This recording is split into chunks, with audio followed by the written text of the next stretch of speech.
Nasa lesson 2 pa rin tayo ng ating pag-aaral in the book of Colossians. Last week, yung part 1 na nakafocus tayo sa pananampalataya. Kailangan yung saving faith ang meron kasi impossible na kahit palabas ka ng Bible, lagi kang umattend ng church, ikaw ay prayerful, kahit lagi kang nasa fellowship, without saving faith, impossible na ikaw ay mag-grow. Kasi ang lahat ay magi-start sa saving faith upang ikaw ay magkaroon ng personal relationship with God. So ang saving faith ay dynamic faith. It means nag-grow siya. Dapat tuloy-tuloy tayong mag-grow. Dahil nung tayo ay nanampalataya kay Jesucristo, tayo ay naipanganak na muli. So lahat tayo nag-start sa pagiging baby Christian. At kailangan tuloy-tuloy ang ating spiritual maturity. Pero hindi lamang ang ating pananampalataya ang dapat lumago. Kaya nga, titignan natin ang pangalawa na senyales ng growth. Love shown in words and actions. Tignan natin ngayon ang Colossians chapter 1, verse 4b. Maigsi lamang ito. Last week ay 1.5 verse. Ngayon, kalahating verse lang naman ang ating pag-aaralan. So next week, ang verse 5. Tignan natin ang Colossians chapter 1, verse 4b. And of the love you have for all God's people. Ngayon, pag-aaralan natin, himayin muna natin ang verse na ito, na nung sinabi ng Bible, and of the love you have for all God's people. Si Apostle Paul ay punong-puno ng pasasalamat mismo sa Diyos. Nagse-celebrate siya sa Panginoon kasi nga nakita niya ang spiritual growth ng Colossian believers. Tuloy-tuloy ang kanilang spiritual maturity. Kaya nga, nagse-celebrate siya, pinagpapasalamat niya sa Panginoon. Una, ang pananampalataya ng mga mananampalataya. Pangalawa na kanyang ipinagpapasalamat dahil sa kanilang spiritual growth, obvious na obvious ang kanilang love. Ngayon, tignan natin rito sa word. Tignan natin ulit ang verse 4b. Diyan tayo mag-focus. Ang ginamit mismo ni Apostle Paul na love dyan ay sa Greek word is agape. So anong ibig sabihin ngayon nito? Hindi ito isang ordinaryong pagmamahal, kundi isang sacrificial, selfless, and unconditional love. Yan mismo ang love na tinutukoy ni Apostle Paul. Hindi phileo ang kanyang ginamit is agape. Ulitin ko, kapag sinabi nating agape, yan ay sacrificial, yan ay selfless, yan ay unconditional love. So, hindi ito based sa feelings, kundi sa commitment na magmahal kahit mahirap, kahit sobrang hirap. Yun ang ibig sabihin ng agape. Pangalawa, yung ginamit mismo ni Apostle Paul na you have. Sa Greek, ginamit niya is ekete. So, anong ibig sabihin ng ekete? Ito ay present tense sa Greek. So, ibig sabihin, ganito, na ang love nila, yung agape, nung ginamit niya yung word na you have or ekete, present tense sa Greek, ang pag-ibig ay hindi lang minsanan, kundi ito ay tuloy-tuloy.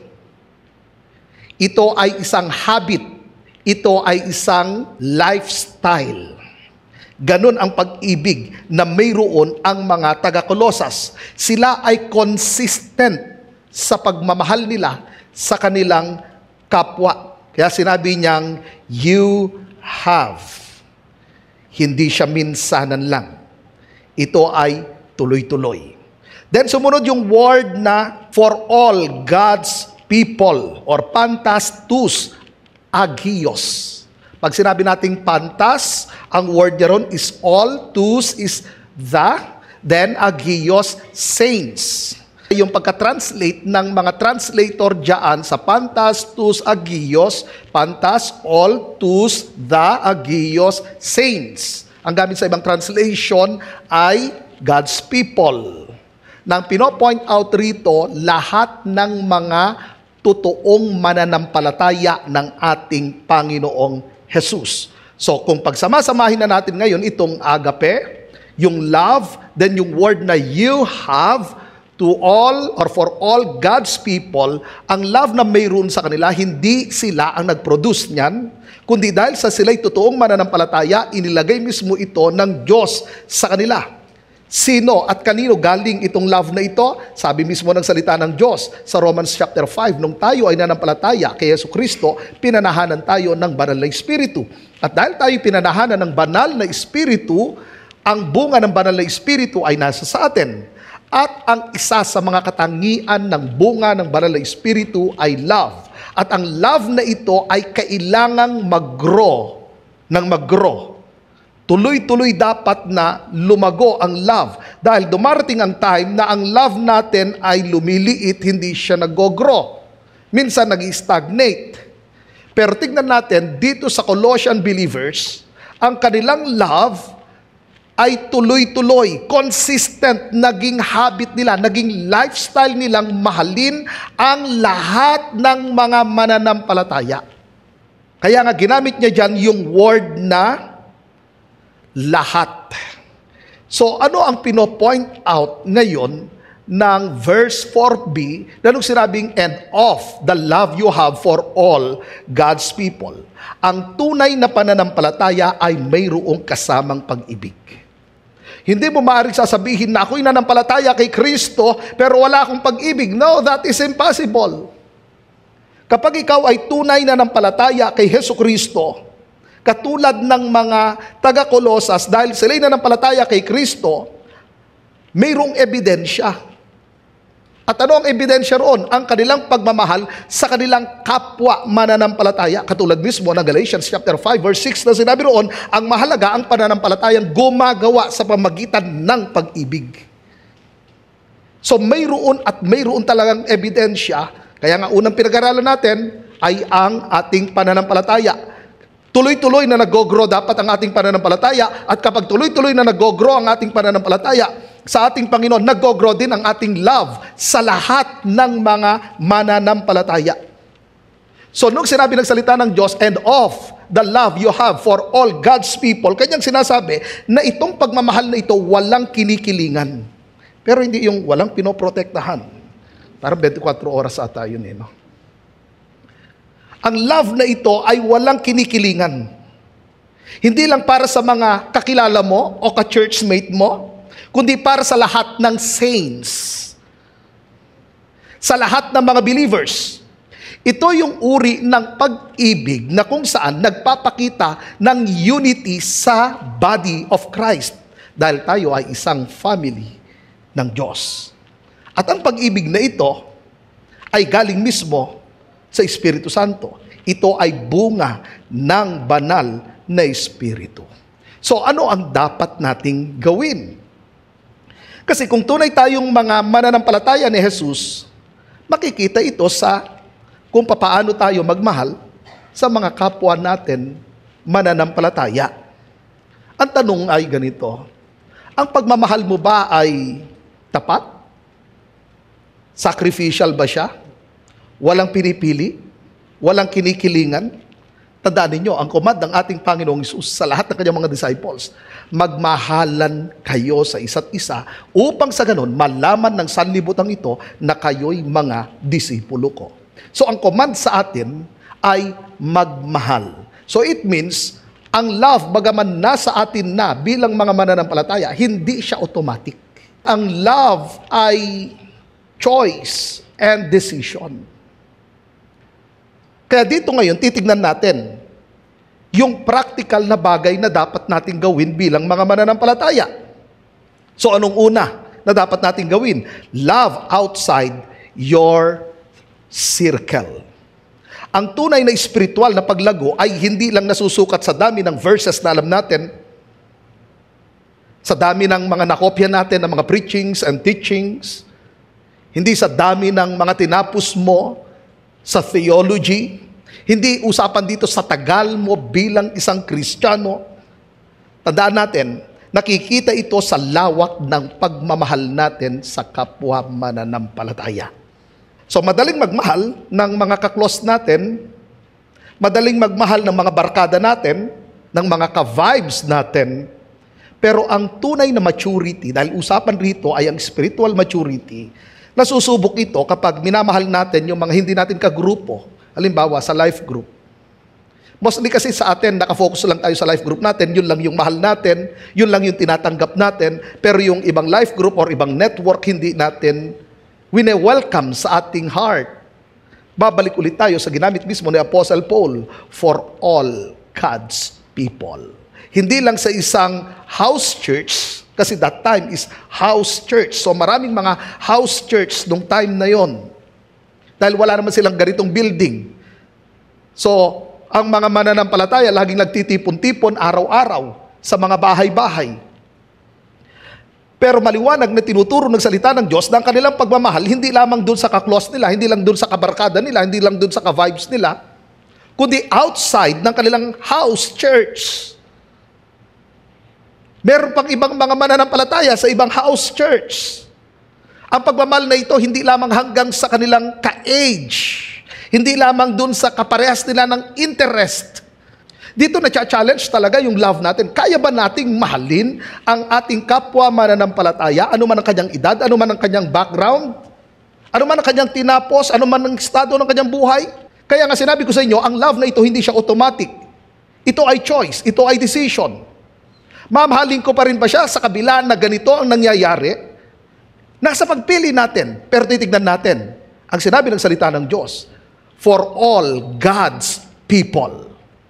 Lahat ng mga mananampalataya, minahal ng mga taga-Kolosas ng mga mananampalataya. Maaaring sila'y Hentil or Hebreo, anuman ang kanilang lahi, anuman ang estado ng kanilang buhay, tinanggap nila ang isa't isa. Kasi nga, ganun yun eh. Ang love, malalaman mo ngayon kung nag-go-grow ka. Kung mamahalin mo ba yung mga hindi ka ibig-ibig, diyan tayo natetest. Kaya nga ang challenge sa atin dyan ito, kaya ko bang lumabas sa comfort zone ko na ito? Kaya nga mapansin ninyo sa Apostle Paul, pinuri mismo ni Apostle Paul ang Diyos. Nagpasalamat siya sa Diyos kasi ang mga taga-Kolosas, nagmahal at minahal nila ang mga kapwa mananampalataya nila. Mayaman, mahirap, Hudyo, Hentil, ka-vibes nila o hindi. Hindi sila namimili. Ganon ang pagmamahal. Ang pag-ibig na katulad ng pag-ibig ni Kristo, hindi namimili.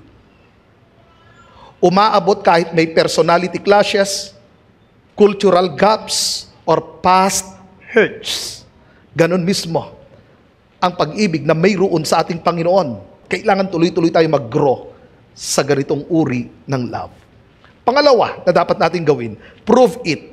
Don't just say it. Ang salita ay nagiging cheap pag walang action. Walang kwenta ang salitang I love you kahit ba sabihan ka ng I love you 100 times a day. Kung walang action, walang kwenta. Sobrang napaka-cheap ng salita ng walang action. Walang laman yon. Ang totoong pagmamahal, hindi lang sinasabi, kundi ipinapakita. Tumutulong ka kahit pagod ka. Nakikinig ka kahit sobrang busy mo. Ganun ang love. Yung naglilingkod ka kahit walang nakakakita, kahit walang nakaka-appreciate sa iyo, pinili mo pa rin magmahal. Hindi lang basta pinagpe-pray ko kayo, mahal ko kayo, kundi nandoon ang paglilingkod mo kahit hindi ka pinapalakpakan. Yun ang love in action. Kaya prove it, don't just say it. Iyon din ang sinabi mismo ni John Sinabi ni John, huwag kayong magmahal sa salita lamang. Kailangan ipakita mismo ninyo sa inyong gawa. O halimbawa, ganito. Malakas ang ulan, halimbawa. Tapos, siyempre, tapos na ang service. Sobrang lakas ng ulan, siyempre, yung ilan, magpapara ng kanilang ng tricycle para makauwi. Basang-basa, halimbawa, yung isang kapatid. Tapos ikaw may payong. Lalapit ka sa kanya at sabihin mo, kapatid, ipagpe-pray kita. Love na love ka ng Panginoon. Pagkatapos umalis ka na. Sumakay ka na sa iyong sasakyan. Pinasok mo na rin yung payong mo, yung kapatiran. Basang-basa pa rin ng ulan. Yun ba ay love? Hindi yun love. Hindi sapat yung pinagpe-pray kita. Pag-pray ko na huwag kang ubuhin at sipunin sa ulan na yan. Mayroon kang payong. Nakukuha niyo ibig ko sabihin? Mayroon kang payong. I-prove mo. Patunayan mo. Ganun din sa church Madali lang rin sabihin, mahal ko ang church. Mahal ko ang new life. Pero, ang tanong ko, nandun ba ang pag-aaruga mo sa church ng Panginoon? Nandun ba ang pagtulong mo? Nandun ba ang pagsuporta mo? So pag wala itong mga ito, then hindi mo talaga love ang church ng Panginoon. When your love moves from saying to doing, yan ay sign na nag-go-grow ka mismo kay Jesus Christ. Hindi ka lang basta't uma-attend na sa church, you're being the church. Sa iyo na mismo nakikita, ang love ay hindi na hanggang salita sa iyo, kundi nilalakaran mo ang love na ito. Number 3 na dapat natin gawin, let the Holy Spirit stretch your heart. Ito naman talagang totoo. Ilan sa inyo uma-agree na mayroong mga taong ang hirap mahalin? Pakitaas ang kamay. Meron ba kayong mga nakikitang tao, na-experience nyo na ba? Christian naman siya. Wala naman siyang ginagawa sa inyo or kaya may ginawa na o kaya may ginawa na hindi maganda sa iyo. Ang tanong, mamahalin mo pa rin ba yun? Mamahalin mo pa rin ba yung taong yun kahit nakakainis, nakakasuya o minsan toxic kausap? Balik ulit tayo sa sinabi ng salita ng Diyos. Ang kanilang pagmamahal ay para sa lahat ng mga mananampalataya.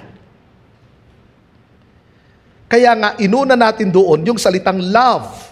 At tiningnan natin kung anong ibig sabihin ng love na yon. Kasi, ang love lang talaga sa atin bilang isang tao, limitado talaga tayo. Limitado ang kakayanan natin na magmahal kasi napapagod tayo. Nasasaktan tayo. At minsan, madali tayong sumuko sa tao. Kaya, kailangan nating magmahal katulad mismo ng ating Panginoong Hesus. Yun dapat ang piliin natin. Kasi ang pagmamahal na katulad ng ating Panginoong Hesus, merong patience. Mayroong grace. Walang hinihinging kapalit. So kailangan mismo natin ng tulong ng Banal na Espiritu para ma-stretch ang ating heart. Kasi kung inalaw natin ang Holy Spirit na i-stretch niya ang ating heart at tanggapin natin maging yung mga taong toxic kausap ng mga mananampalataya, usapan rito mga mananampalataya. Sabihin ko sa inyo, hindi naman perfect lahat ng mga mananampalataya. Agree ba kayo roon? Minsan tayo nagiging toxic din sa ating kapwa mananampalataya. Minsan nakakainis din tayo sa mga kapwa nating mananampalataya. Or madalas nakakagawa tayo ng hindi maganda sa ating kapwa mananampalataya. Kaya nga mapansin ninyo, mga sulat ni Apostle Paul, puro pagdidil, marami dyan, pagdidil sa mga kapwa mananampalataya. Dahil mayroong mga mananampalataya, nag-aaway-away sila. Ngayon, kapag sinabi natin, let the Holy Spirit stretch your heart, kahit ang hirap magpatawad, pipiliin ko pa rin magpatawad. Na kahit ang hirap umintindi, hihingi ako ng tulong sa Banal na Espiritu para pagpasensyahan ng taong ito. Na ako'y magmamahal kahit hindi siya deserving. So sa bawat pagkakataon na naiirita ka na, or naiinis ka na, o gusto mo nang umiwas doon sa tao na yon, doon mo hilingin sa Holy Spirit, Holy Spirit, i-stretch mo ang aking heart. Palawakin mo ang puso ko. Tulungan mo akong mahalin ang taong ito. May panggigigil pa. Tandaan ninyo, hindi ito instant. Unti-unti. Proseso siya. Pero tandaan rin ninyo na malaking blessing din talaga yung mga taong nakakainis. Pati yung mga nanakit sa atin, titignan natin ngayon sa perspective. Paano ko maipapractice ang love kung walang taong nakakainis? Okay, balik tayo ulit doon sa sinabi kong let the Holy Spirit stretch your heart. Kasi para mapatawad natin sila, kailangan ng love. Tama ba ako? Ngayon, paano ko maipapractice ang pagpapatawad kung walang taong mananakit sa akin? Paano ko maipapractice ang patience kung walang taong nakakainis, nakakairita? Kaya nga merong patience, kaya nga merong forgiveness. So kailangan tayo ma-stretch. Kasi nga, sa atin, ganito ang pagiging natural. Mabait tayo sa mga taong mabait sa atin. Minamahal natin yung mga taong nagmamahal sa atin. Pero binabanggit ko na rito, yung binanggit ng Bible, lahat ng mga mananampalataya. So kailangan piliin natin na magmahal. Kaya ang prayer natin dapat araw-araw, Holy Spirit, help me love like you. Tulungan mo po akong magmahal na katulad mo. Simple lang pero powerful yan. Kasi nga, alam natin na hindi talaga madali ang magmahal. Lalo na kapag mayroong mga taong nakakainit ng ulo. Tama ba? Mga taong nakakainit ng ulo, paulit-ulit ka na lang ginagawan ng hindi maganda. Kaya sinasabi natin, Lord, help me. Kaya kapag may taong mahirap mahalin, anong gagawin mo? Huminto ka muna sandali, huminga ka ng malalim. Then sabihin mo, Lord, bigyan mo ako ng mahabang pasensya. Kasi konti na lang, papatulang ko na itong tao na to. Kailangan na i-practice natin every day ang love na ito. Kasi tandaan din nyo, ang love kasi hindi dapat nakabase yan sa mood. Huwag tayong umasa sa ating mood. Kasi ang mood natin pabago-bago. Kaya gagawin natin, aasa tayo sa banal na Espiritu. Mood natin, okay ngayon, baka mamaya hindi. Kung gano'n ang kuwan natin, basihan natin ng ating love. Okay yung mood ko sa ngayon. Sa asawa pa lang, ilan sa inyo mga may asawa? Pakitaas ang kamay ng lahat ng mga may asawa. Okay. Mahal niyo ba asawa ninyo? Siyempre naman, ano? Ngayon, ito yung susunod na tanong ko. Naiinis rin ba kayo sa asawa ninyo minsan? Pero bakit kasama niyo pa rin asawa ninyo? Kasi pinili niyo mahalin kahit minsan nakakainis. Tama ba ako? Yan yung sinasabi ko, choice yan eh. Pinili mong mahalin kahit minsan nakakainis to. Kahit minsan, ay, iba ugali. Kaya nga, sacrificial din ang love. Ganon din yun. Kasama talaga. With sacrifice yan and selfless. So, ganon ang itinuturo ng salita ng Diyos kahit minsan nakakainis. Kaya ang ginagawa mo, hayaan mong ang Lord, ang Holy Spirit, na i-stretch niya ang iyong heart dahan-dahan. Sa pamagitan ng mga taong ito, ang laking tulong nila sa atin dahil sila instrumento ng Diyos para ma-stretch din ang ating heart. Para mag-grow tayo na mag-grow sa love ng Panginoon. Number 4, be the reason church feels like home. Ang church na puno ng pagmamahalan. Alam nyo, nagiging safe ang mga kapatid. Mararamdaman nila ang acceptance. Kaya, dapat ang pagmamahal ng mga mananampalataya, hindi lang ilan. Kasi minsan ganito tayo yung attitude natin na dapat ako lang mahalin ng mga ng church, ng ganito. Pero dapat ikaw rin. Bawat isa sa atin. Kailangan maging intentional tayo sa pagmamahal natin. Yung hindi lang tayo a-attend. Hindi lang yung dapat maramdaman ko yung care, kundi ikaw rin nagpapadama ng care sa mga kapatid. Two-way yan eh. Babalik ulit tayo sa love. Hindi siya selfish. Kasi gusto natin, tayo lang makatanggap dapat nito. Pagdating sa church, gusto natin tayo lang makatanggap ng care. Gusto natin tayo lang makatanggap ng pang-unawa ng mga tao.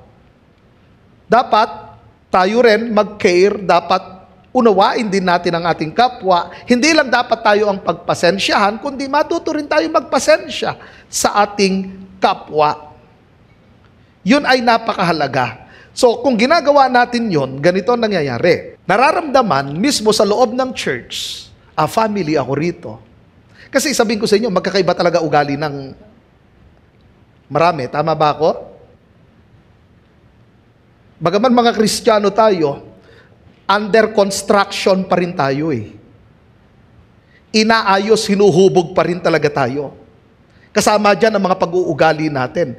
Patuloy yan na inaayos, tuloy-tuloy yan na hinuhubog.